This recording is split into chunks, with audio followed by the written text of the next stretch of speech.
Radio Hereford FC, the only station with full match commentaries of the Bulls. Every game, every week.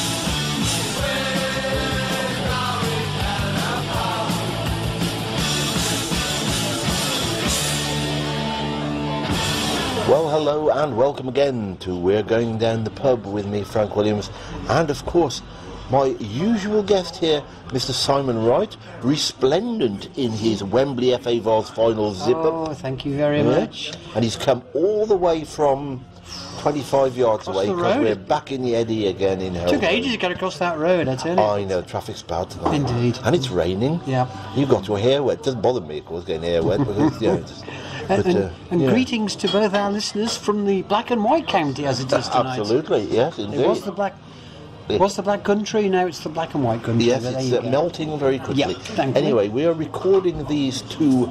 We're recording two ground guides, yummy. and we're recording them before we know the results of FA Cup and FA Trophy exploits. So we should not refer to that in any way, shape or form, except I would like to put on record our own, being exiles, our own appreciation of the efforts of the supporters on clearing the snow off the pitch at Edgar Street to make the match against Fleetwood possible. As we sit here on the night before it, Wednesday night, I'd love to have been there, but we are so far away from you. Just getting off the drive. Getting off the drive was just difficult. In fact, when we got back for the match on Saturday, that was it. Then I think, wasn't it? We were absolutely stuck then for, as they say in the county of beef cattle, we were stuck there for heifer and heifer. Oh, but anyway, that's a great line. We must use that one again. No, it's a story about the Hereford Bull, isn't it? Who were stuck in the same field for heifer and heifer and heifer. But anyway, we are here to discuss our match 2 days before Christmas on my daughter's birthday. So there we are. Splendid. She will be 27. My goodness, Frank, I know. It's dreadful, isn't it? Yes. On the 23rd of December. On the 23rd of December at Cheham, which I won't be there. You will, though, Simon. You'll be greeting me. I shall be there. I will miss both of these matches that we're going to discuss tonight because I'm flying out to Dublin for Christmas. Oh, that's yes, I have ridiculous. my tours of Jameson's and the Guinness Storehouse booked. The Guinness Storehouse is where I shall be on the 23rd. You're in danger of diverting our listeners. No, not indeed. No. We always go away. We decide to go away for Christmas now, as we're getting older. The kids take us away. 27 and 23 years respectively. They can just take us away, and it's brilliant. But anyway, Chesham. What do we know about Chesham? Apart from the fact it's supposed to be a very attractive little town. Yes, I mean, it's one of those grounds and places that we know so little about, which is all part of the rich tapestry of our division, isn't it? When you say it's one of them, we know little or nothing about any of them, to be quite honest. We make a lot of this up. Oh, I wouldn't say that. But this is meticulously researched. It is. But on this occasion, by Nick Jones. Yes, thank you, has Nick. done the research for us on this. Yes, good on Nick. We don't travel. Well, you do, don't you? You do travel around the country looking at some of them. In this case, it's Nick Jones. In Buckinghamshire. Yeah. It's a very attractive town centre, apparently, and it's dominated by a clock tower. Right. I suspect probably not too many of our supporters will be wandering along to see the clock tower, but it's there if you want to see it. Yeah. Not a particularly big town, population 21,000. That population has been steady for 40 years, even though it's a commuter town, because it's right on the edge of the green belts, so there's no more room to build. Excellent. So it stays where it is. Be. Exactly. Yeah. Chesham FC, mid-table, with, as you might expect, a sort of mixed bag of results. On their day, they have the moments. They managed to draw with Tibbet. Excellent team. Yep. Yeah. And they won at Kings Lynn on Kings Lynn's pitch. So excellent. So I like the sound of these Chesham lads. Yeah. Okay, so tell me about. I mean, I suppose what I noticed about Chesham FC, they've got a group of, shall we say, very well built coaches. People. Yeah, as in, the trainers, the assistant trainers. And frankly, wouldn't want to meet them on a dark night, Look them up if you get a chance. Chesham FC first team squad. On their official website. Yeah, that's right. Yeah. I imagine a few of them are appearing very nicely on a wanted poster, to be honest. Right. But however, I'm sure they're fine members of society and they love their mother. So there you go. Love their mothers. Well, Yeah. I presume you've said they love their mothers. You haven't mentioned their fathers because you're not sure whether they've got any. You can say that, you're not going there.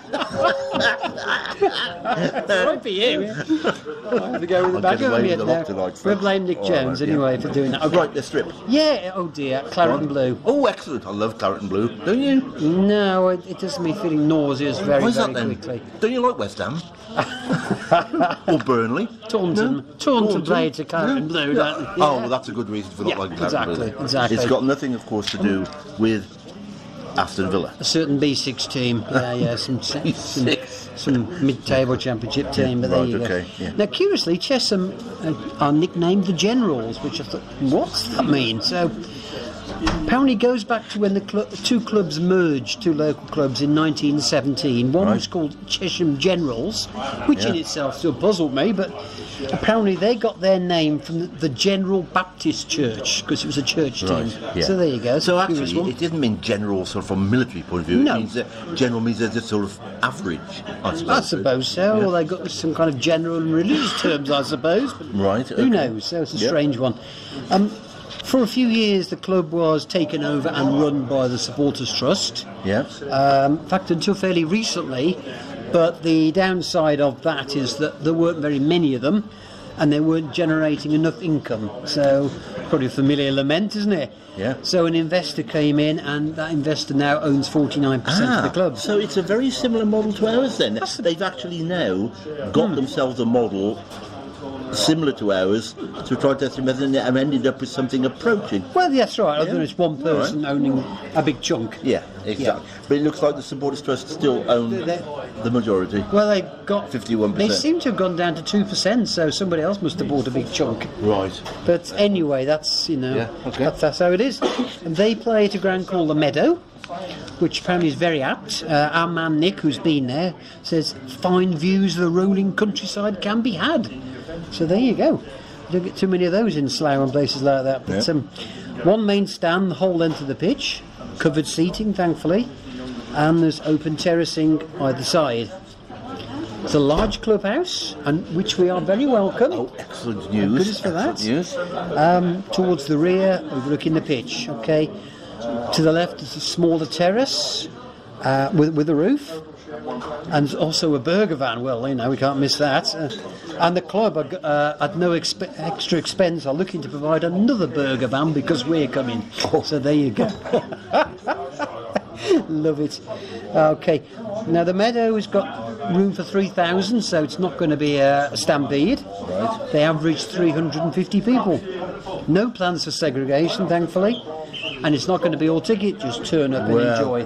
Although it's Buckinghamshire, it's outside Thames Valley area then, is it? It's on the London Underground, so I assume it's outside their turf. Disabled followers, there's a separate viewing area should they wish to use it. Prices are fairly standard for the division, 10 quid adults. Mature people, that's over 65 in this case. Thank you very much. And students with ID, £8, not exactly a great reduction. No. Not that we can talk. No, exactly. Under 18s are £3, and under 12s, under 12s who've got an adult with them are free. Okay, so you're hoping to slip in with the wife, are you? Are you going to let me in? You won't get away with it. No, I'll wear my shorts, I'll be alright. Okay. Large car park. Large car park. Free car park. Free, right next to the ground. It's Excellent perfect, really, stuff. okay? Yep.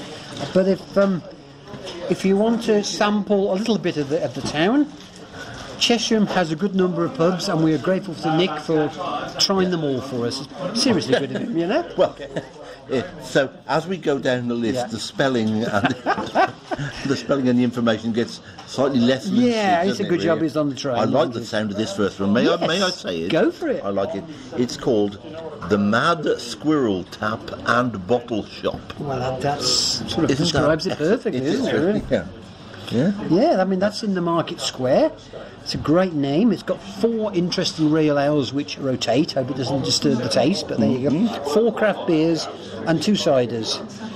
Small, as you might expect, and if those 10 options don't suit you, sorry, that's all they do, and they don't do any food either. No food or any other anything drinks. else. No. Presumably they do. I mean, they don't do any other drinks. They do soft drinks and I suppose and optics. Non-alcohol. Yeah. They probably don't do any other alcoholic drinks. I would imagine. Right, okay. It's just a small place, okay. The Mad Squirrel Tap and Bottle Shop in would Market suggest Square. it might just be craft beers. It sounds like a micro pub to me, doesn't it? Yeah, I like the sound of it, though. Yeah. Right. If you want to try some more local beer, the Queen's Head in Church Street. Yeah. Fuller's Pride, it's a good one. ESB is another one.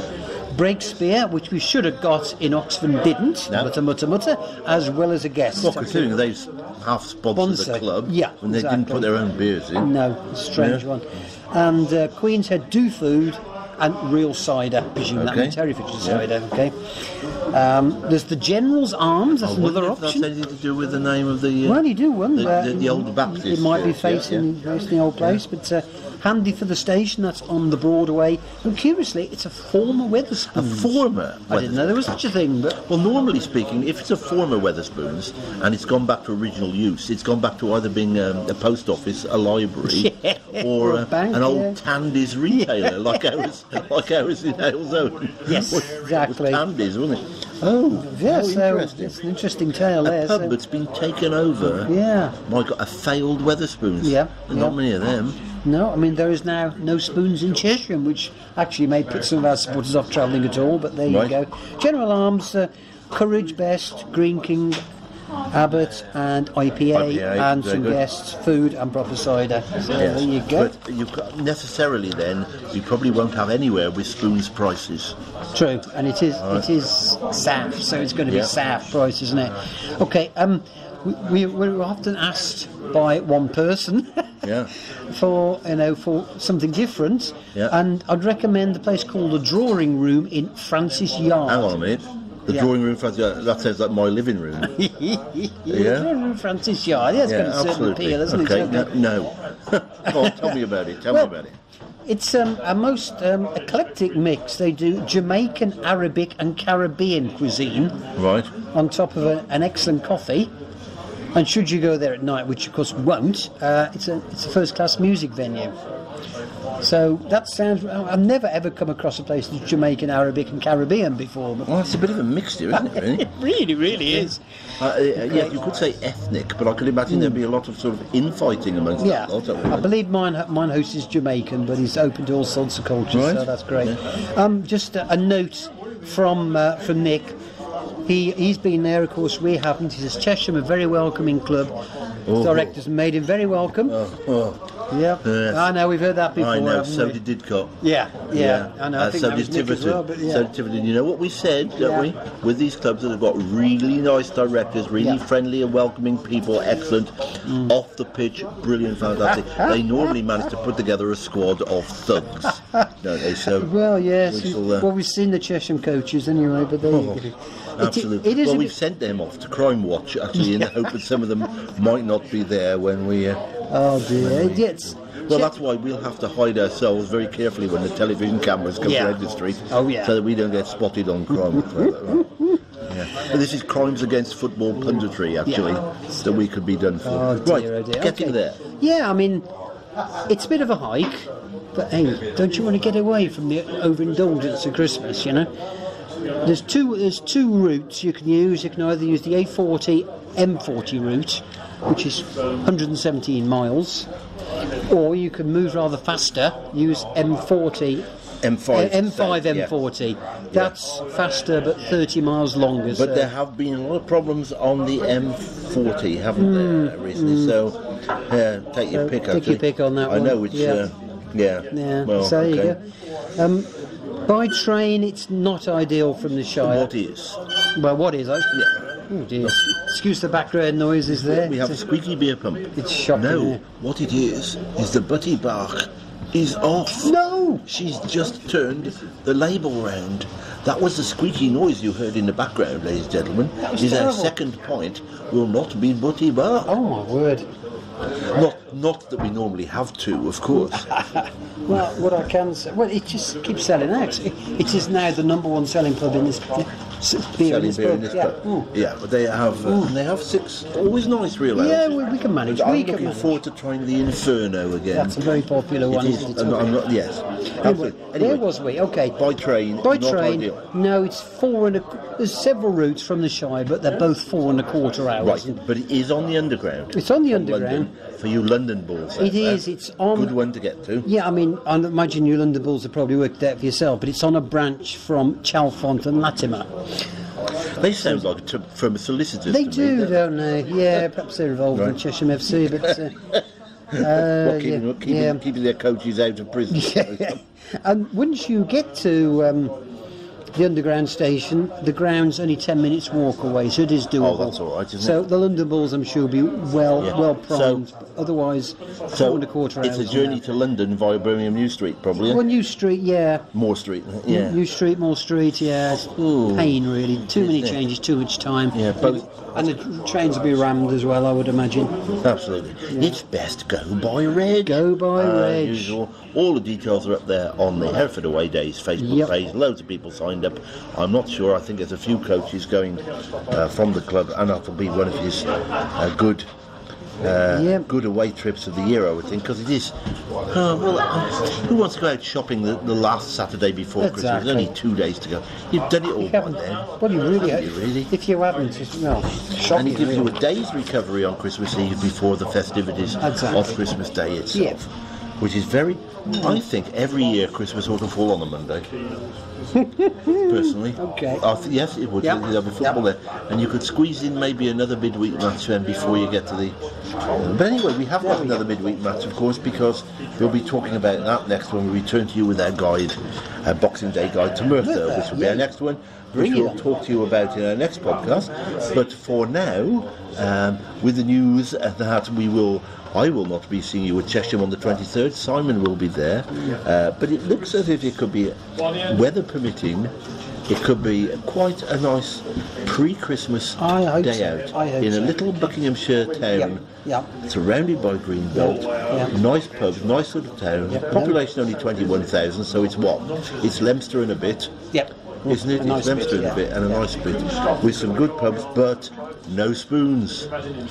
So until next time, bye for now.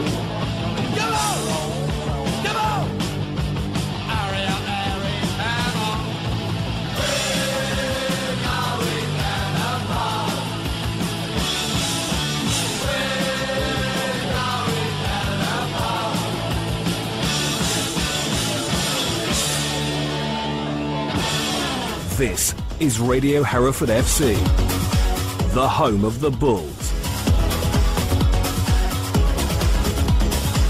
Match Day Live.